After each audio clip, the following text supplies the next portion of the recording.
One of the keys is remember where you came from. Keep that shit in the front of your mind. And when shit goes bad and it goes sideways, a lot of shit does, you're getting booed out of the fucking building, or you're coming through this injury, or people are writing you off. Oh, you guys ain't gonna fucking make it. You know, any of that shit. You gotta keep it in here. And it really has to, it should drive you.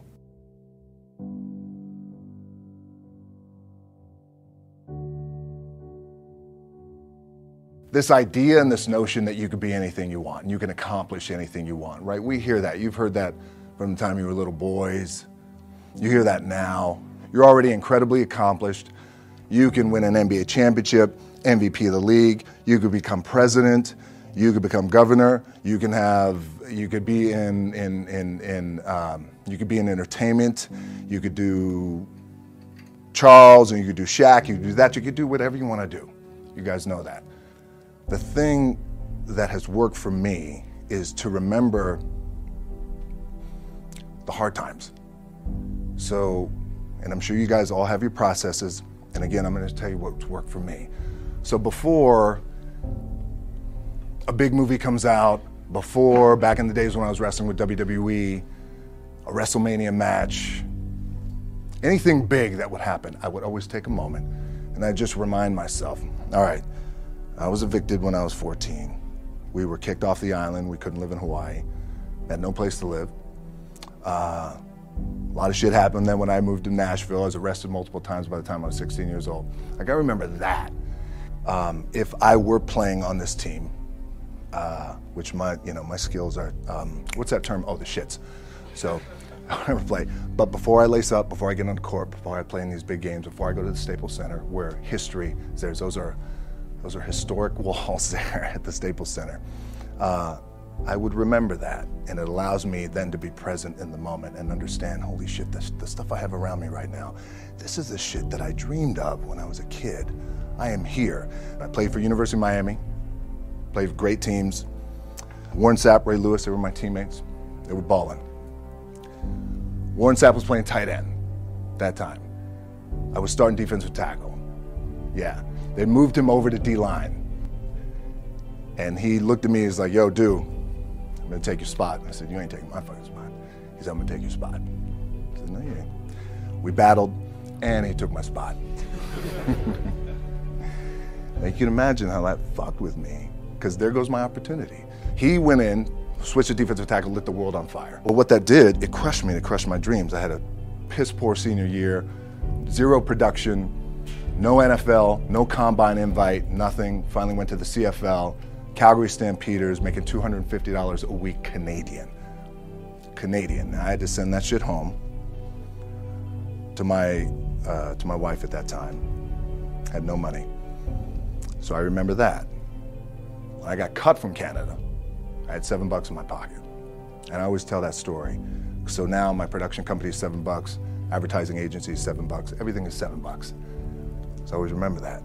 What helps me is to keep the hard times in the front of my mind, because it allows me to go into these big moments that I've worked my ass off, and you guys have worked your ass off. It allows me to go into these big moments with a different perspective. What it also does for me, and again, this is what works for me. Like, I keep my back, excuse my language, my back is up against this motherfucker. Every day, it's against this fucking wall. Excuse my language, ladies in the room. But it's up against this motherfucker because it's what I believe in. And when my back is against this motherfucker, then there's nowhere to go. But that way. That's it.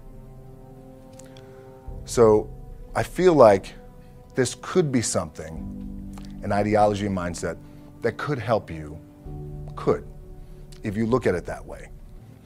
Because you made it already. We made it. We're successful boys, and we're lucky boys to be where we're at. Oh, you guys made it. Everybody's rich in the room. Nobody's gonna get evicted anymore. Anything you got, there's no more money problems, right? You got a lot of hands out now. Hey, can I get a little bit? Can I get a little bit? Right, that happens. But when you make it, for me, I need this. I need this. So every day, my back is up against this motherfucker, and this is how I operate. Now, Doesn't mean you don't smile. Doesn't mean you don't laugh and joke, right? You're happy. I'm happy. I'm a happy guy. But when it comes to business and when it comes to executing, it's up against this. And I got to go that way. And I don't give a fuck who is in front of me. They're not going to stop me. I feel like for me, it feels seamless because you prepared for so long. But it's just like you guys prepping for a game. That's the fun part. That's where it's like, fuck, it's fun, man. People are paying their hard-earned dollars to come see you. They're cheering. They're going bananas. They're booing the shit out of you or on the road. That's fun.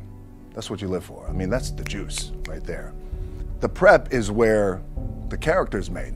And I just don't mean the character I play. I mean the character in here. So for me, the prep is getting with the director, getting with the producers, getting with the writers, so in essence, it's like getting with all your coaches and your different position coaches and all the meetings that you have to have, right? So that's the work you put in. The key for me was, where does it start? What's the anchor? What's the anchor? So I could have all these ambitions and you guys have all these ambitions, which is great. It's important. I'll play this role, you'll play that role. I'll execute this thing and it'll come out this summer. You guys will execute this thing during the summer, right, when it's time to really put in a lot more work. But the key with me is just always finding what the anchor is. And the fucking anchor is getting up at 4 o'clock in the morning every day before anybody else and grounding my thought process is in the no one will outwork me. No one. I love and I respect you guys. You motherfuckers won't outwork me. All starts with this. 2 hands, putting in the work. The anchor for me has always been the work in terms of the weight room training. So when I first started wrestling, I was 6 years old, rolling on the mats with my dad. My old man, a lot of you guys will know this. Yeah, Rocky Johnson. My old man was Rocky Johnson. He was the first black WWF at that time. First black WWE tag team champions with Tony Atlas back in 1983. My uncles were wild Samoans. I come from a long line of pro wrestlers. But before the wrestling part happened, I was just in the gym putting in the work. At 6 years old, rolling around on the mats. And finally, when I could touch weights at 13, that's what I was doing. But the weight part for me and the gym part has always been, has to be the anchor. Look, at the end of the day, like again, it's the kind of stuff that I talked about at top is I have to hold on to my dad in his pickup truck came down 4 o'clock in the morning, picked me up in Miami from Tampa. We lived in a little shitty apartment in Tampa. He drove down in his little pickup truck to Miami to get me when I was cut from the CFL. I was driving up I-75. I don't know if you guys are from Florida, any of you guys, if you know, I-75 is like, especially down in Florida, Alligator Alley. I'll never forget it. It's 4 o'clock in the morning. And I thought, well, fuck. I leave home like you guys left home. I'm ready to tackle the world, to get after it, achieve my dreams and goals. Fucking crushed by 22, 23 years old. Now I got to move back in with my mom and dad. I played on great teams though. Wait a second, this is not supposed to be my future. I'm supposed to be in the NFL right now. I'm supposed to be making a lot of coin and buying my parents shit, buying me shit, taking care of my wife, but it never happened. So I pulled out my wallet. I thought, well, let me see how much money I have. I opened it up. I had a 5, a 1, and change. I'm not fucking around, well, at least I rounded up to $7. But I thought, God, ain't this a bitch? I got $7 in my pocket. Where the fuck do I go now? What do I do? I can't go back to the CFL because the point comes where you hear that voice, big run's over. Like, you're done, right? So I heard that voice. So as Coach was saying, man, I hold on to that shit. I'm telling you, my back is up against this motherfucker. We laugh, we joke, we have a good time. Press is always fun to do. Sometimes you got to make it fun. That's another thing. You got to do your best to make press fun if you can. But my back is still up against this motherfucker. I do not forget it. What this also helps me do, and again, it works for me, is at some point, you got to be fucking tired of not being number one. You have to be, and you got to fucking play angry. And I play angry. Now, I'm cool and calm with my approach. And when I step out on my field, which is a set or, like, there's some, and you're always gonna have haters, and haters are like, well, God damn, man, how many movies are you gonna make, or how much shit are you gonna do? Like, you do a lot of shit. I say, yes, it's my ambition. Of course, why not? I could do it. Yeah, I love what I do. And not only that, but in what world do we not work every day? It doesn't mean, it's just like you guys in the off season. You gotta work every fucking day. It doesn't end. My back is up against this thing, you know, and I started to play angry, by the way, and I still play angry. My last match, Brock Lesnar, transitioned, and I realized if I had to be great at something, I wanted to be great in this world of Hollywood and movie making and producing and entertainment, I had to commit, and like you guys have to commit. Obviously, you commit to something, commit to the goal. So I quietly retired. 2 years later, I thought, what the fuck did I do with my career? Because my movies were not doing well. I was written off. I was like, it was around 2006, 2007. I was like, God damn. I left, I pulled a Jim Brown. I left when I was on top, like #1 in the wrestling business, and I left. It was a ballsy, gutsy, some call it stupid move, but I had to commit and I had to follow what was in my gut.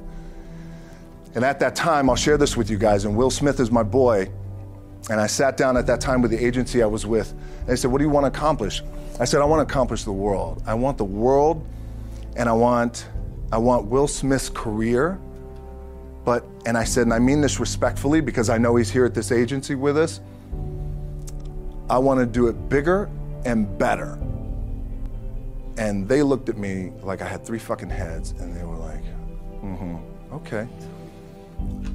But I still stayed focused, and I still had still put in the hard work with my 2 hands, and that's it. And that's what it comes down to with you guys. One of the keys is, remember where you came from, keep that shit in the front of your mind, and when shit goes bad and it goes sideways, a lot of shit does, you're getting booed out of the fucking building, or you're coming through this injury, or people are writing you off, oh, you guys ain't gonna fucking make it, you know, any of that shit. You gotta keep it in here. And it really has to, it should drive you.